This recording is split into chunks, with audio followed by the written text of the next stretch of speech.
విపరీతమైన వైరల్ అయ్యాయి.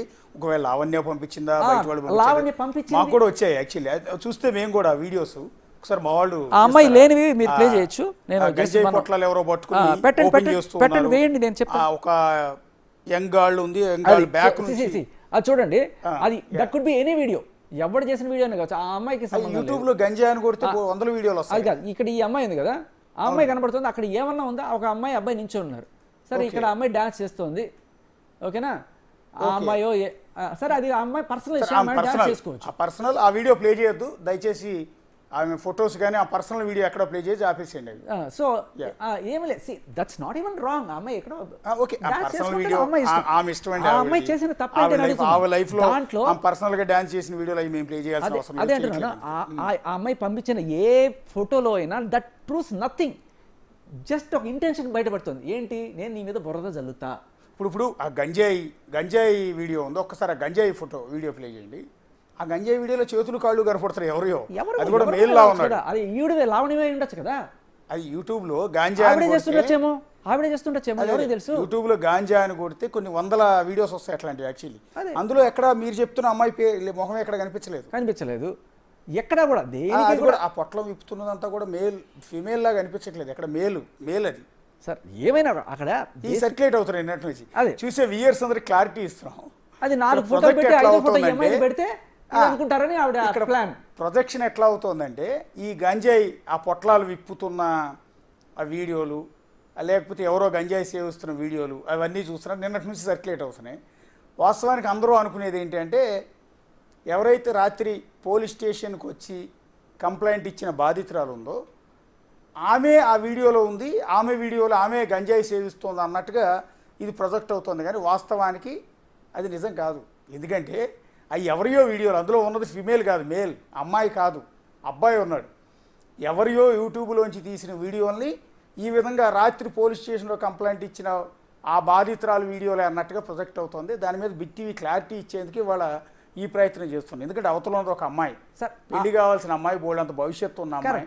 ఇవాళ ధైర్యంగా నేను డ్రగ్స్కి అడిక్ట్ అయ్యాను, నన్ను ఒక లావణ్య వల్ల నేను అడిక్ట్ అయ్యాను, తప్పు చేశాను, రీహాబ్ కూడా వెళ్ళింది, రీహాబిటేషన్ సెంటర్కి కూడా వెళ్ళాను, ఇప్పుడు నన్ను బెదిరిస్తోంది అని బయటకు వచ్చి ఒక అమ్మాయి, ఆ అమ్మాయి లైఫ్ మొత్తాన్ని పణంగా పెట్టి పోలీస్ స్టేషన్కి వచ్చి, సో నాలాగే ఇంకొకళ్ళు ఎవరూ తయారు కాకుండా ఆపండి, నేను ఎట్లాగూ బలయ్యాను, మీరు ఆపండి అని రిక్వెస్ట్ చేస్తూ ఒక ధైర్యంగా. ఇలాంటి డ్రగ్స్ కేసుల్లో ఏ అమ్మాయి బయటికి రాదు. రియల్లీ ఆ బాధితురాల పేరు మీరు చెప్పున్నారు కాబట్టి చెప్తున్నా, ఆ ప్రీతికి హ్యాట్స్ ఆఫ్, నిజంగా రియల్లీ హ్యాట్స్ ఆఫ్. ఎందుకంటే ఏమై వస్తుందండి, నేను డ్రగ్స్ తీసుకున్నానని ఎవరు ఒప్పుకుంటారు? ఇవాళ రేపు ఎవరు ఒప్పుకుంటారు? నేను డ్రగ్స్ తీసుకున్నాను, ఒకళ్ళ వల్ల బలవంతంగా తీసుకోవాల్సి వచ్చింది, అడిక్ట్ అయిపోయాను, ఆ తర్వాత మారాను, ఆ డ్రగ్స్ అనే భూతాన్ని వదిలించుకున్నాను, ఆ దరిద్రాన్ని వదిలించుకుని మామూలు మనిషిని అయ్యాను, నాలాగే ఇంకెవరు అవ్వద్దు, డ్రగ్స్ వినియోగించొద్దు అని చెప్పే ఉద్దేశంతో డ్రగ్స్ అమ్ముతున్న లావణ్య మీద పోలీస్ స్టేషన్కి వచ్చి కంప్లైంట్ ఇచ్చే ధైర్యం ఎవరికి ఉంటుంది? అసలు వాళ్ళ పేరెంట్స్ ఒప్పుకుంటారా? లేకపోతే అమ్మాయిని పెళ్లి చేసుకునే ఉదయ్ ఒప్పుకుంటాడా? కానీ ఇక్కడ ఉదయ్ కూడా వచ్చాడు పోలీస్ స్టేషన్కి. వచ్చి ఎస్ నువ్వు రావాలి, జనానికి తెలియాలి, ఇంకొకరికి ఇలాంటి అన్యాయం జరగకూడదు, ఒకటి మనం అనుభవిస్తున్న నరకం నుంచి బయటికి రావాలి, ఈ నరక కోపంలోకి ఇంకొకరు రాకూడదు అని ఆ అమ్మాయిని పెళ్లి చేసుకోబోయే, అంతేనండి, అంతే, పెళ్లి చేసుకోబోయే ఉదయ్ కూడా ముందుకు వచ్చాడు. నిజంగా హ్యాట్స్ ఆఫ్ వీళ్ళిద్దరికి. ఎందుకంటే ప్రతి అంశాన్ని చూసే కోణం వేరుగా ఉంటుంది, వాస్తవం వేరుగా ఉంటుంది. చూసే కోణం మొన్నటి నుంచి మీరు చూస్తున్నారు, వాస్తవం ఏంటంటే మేము ఇవాళ చూపిస్తూ ఉన్నాం. మనతో పాటు ఆ ఉదయ్ కూడా జాయిన్ అవుతున్నారండి. మీరు ఇందాక నుంచి చెప్తున్నా, ఓకే ఉదయ్ వస్తారు, ఒక్క నిమిషం. దీనికన్నా ముందు ఇప్పుడు ఎక్కడైతే ఇప్పుడు ఈ బయటకు వచ్చి లావణ్య మీద కంప్లైంట్ ఇచ్చిన ప్రీతి, లావణ్య వీళ్ళిద్దరూ మాట్లాడుకుంటున్న ఒక ఆడియో రిలీజ్ అయింది. ఎవరు రిలీజ్ చేశారు అంటే ప్రీతి రిలీజ్ చేయలే. సార్ ఇంకొక క్లారిఫికేషన్ నేను ఇస్తాను.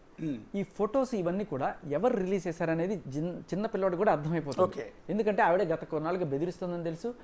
ఇప్పుడు నేను చాలామంది మీడియా వాళ్ళని అడిగాను, మీ సోర్స్ ఏంటి, ఎక్కడి నుంచి వచ్చింది మీకు అంటే, మీ వాళ్ళైనా ఎవరైనా చెప్పింది మాకేదో సమ్ మీడియా స్ట్రింగర్స్ నుంచి వచ్చింది అని చెప్తున్నారు. కానీ I have a proper proof that ఈ అమ్మాయి అంబిక అనే పేరుతో ట్రూకాలర్లో ఉంది, ఆ అమ్మాయి నంబర్ లాస్ట్ 2233 ఏదో ఉంది, ఆ నంబర్ నుంచి ఆవిడ పంపించిన ఫొటోస్ ఉన్న ఫోన్తో సహా మేమంతా కూడా ప్రూఫ్గా పెట్టుకోవడం జరిగింది. ఇది మేము డెఫినెట్లీ సబ్మిట్ చేయబోతున్నాం నార్సింగి పోలీస్ స్టేషన్లో. ఆవిడ ఏదైతే బ్లాక్మెయిల్ కంప్లైంట్లో ఇచ్చిందో, సార్ నన్ను ఈవిడ బ్లాక్మెయిల్ చేస్తుంది ఆ ఫొటోస్ అని చెప్పి చెప్తుందో, ఆ ఫోన్ ఆవిడ దగ్గర ఉందని ఒప్పుకుంది. అండ్ ఆవిడ చెప్పినట్టుగానే బ్లాక్మెయిల్ చేసింది, ఫోటోలు రిలీజ్ చేసింది ఇవాళ. ఇది తప్పకుండా శిక్షార్హమైన నేరం. ఇలాంటి ఎంతమంది ఫోటోలు, ఎంతమంది వీడియోలు ఉండి ఎంతమంది బ్లాక్మెయిల్ చేస్తూ వాళ్ళ బాధితులు బయటికి రాకుండా చేస్తుందో మనకి తెలియాలంటే ఆవిడని అదుపులోకి తీసుకొని విచారిస్తే కానీ మనకు తెలియదు. ఒకసారి ఉదయ్ కూడా మనతో పాటు లైవ్లోకి వచ్చారు. వాస్తవానికి కంప్లైంట్ ఇచ్చిన ప్రీతి కూడా లైవ్లోకి వస్తా అన్నారు. మేబీ మరి కాసేపట్లో రావచ్చు. ఉదయ్ కూడా లైవ్లోకి వచ్చారు. మళ్ళీ ఏదో డిస్కనెక్ట్ అయినట్టుంది. అంతకన్నా ముందు ప్రీతి లావణ్య వీళ్ళిద్దరి మధ్య కాన్వర్షన్ అంటే బహుశా లావణ్య రిలీజ్ చేసి ఉంటుంది, ఆవిడ ఫోన్లో రికార్డ్ చేసి ఈ ఆడియో రిలీజ్ చేసి ఉంటుంది. ప్రీతి మాట్లాడు, ప్రీతి లావణ్య వీళ్ళిద్దరూ మాట్లాడుకుంటున్న ఒక ఆడియో సోషల్ మీడియాలో సర్క్యులేట్ అవుతోంది. అందులో ప్రీతి ఏమంటుంది, లావణ్య ఏమంటుందో ఒకసారి వినండి. హలో హలో ప్రీతి, శేఖర్ నాకు ఇందాక ఉదయ్ ఇలానే మామూలుగా నాకు ఒకరు మెసేజ్ చేశారు, ఇలా వచ్చి మాట్లాడు అది ఇది అని చెప్పి. అది అంటే ఎవడు మెసేజ్ చేశాడు నీకు, అసలు నువ్వు ఎందుకు ఇందులో ఉంటున్నావు అని అంటే మెసేజ్ ఓపెన్ చేసి ఉదయ్ ఇది ఫాలో అవ్వట్లేదు అక్క, ఉదయ్ వాడు ఎవడో కూడా తెలియదు బేసిక్ గా. సో చూడగానే అరే వీడెందుకు మెసేజ్ చేశాడు చూడగానే శేఖర్ ఏ నంబర్ నుంచి వచ్చింది? 9000. ఇన్స్టాగ్రామ్ ఇంట్లో కాదు, ఇన్స్టాగ్రామ్ లో మెసేజ్ చేసి వాడి ప్రొఫైల్ అంటనా? వాడి ప్రొఫైల్ నేను చూసాను అక్క, నా కల్లారా. పంపించు ఒకసారి స్క్రీన్ షాట్. నేను ఉదయ్ ఫోన్ లో నుంచి స్క్రీన్ రికార్డ్ చేసి నా దాంట్లో పంపించుకొని నీకు పంపిస్తా, ఓకేనా? ఓకే. ఓ ఉదయ్తోనే ఉన్నావా? ఉదయ్తోనే ఉన్నా. ఇందాక ఉదయ్ ఫాలో అవ్వట్లేదు న్యూస్. వాళ్ళ డాడీ సర్జరీ ఉందని చెప్పాను కదా, సో దాంట్లో ఇది ఉన్నాడు ఉదయ్ న్యూస్ ఫాలో అవ్వట్టు. ఉదయ్ అసలు వాడు ఎవడో కూడా తెలియదు, పిచ్చోడు ఉదయ్. నేను చూసి అదే పిచ్చోడా, నీకు అర్థం నీకు తెలియదారా వీడెవడో, వీడేరా ఇప్పుడు మెయిన్ ఇది చేస్తుంది అంటే, అవునా నాకు తెలీదే, నాకు నిజంగా న్యూస్ లోకి రావట్లేదు అంటే, పిచ్చోడా నువ్వేం రావు బట్ చెప్పు అంటే సర్లే అని చెప్పి నేను వాష్రూమ్ కి వచ్చి ఇప్పుడు చెప్తున్నా అక్క నీకు.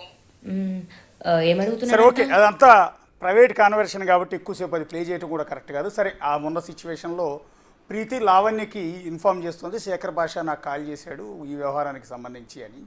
ఇక్కడ క్లియర్గా చెప్పేది ఒకటే, ఇక్కడ డ్రగ్ కన్జ్యూమర్ అని స్వయంగా ప్రీతి ఒప్పుకుంటోంది. నేను ఒక నరక కూపంలోకి వెళ్ళి డ్రగ్స్ తీసుకున్నాను, లావణ్య ఒత్తిడితో నేను తీసుకున్నాను. సో ఆ తర్వాత నేను మారిపోయాను, ఆ డ్రగ్స్ అనే భూతం నుంచి బయటకు వచ్చాను.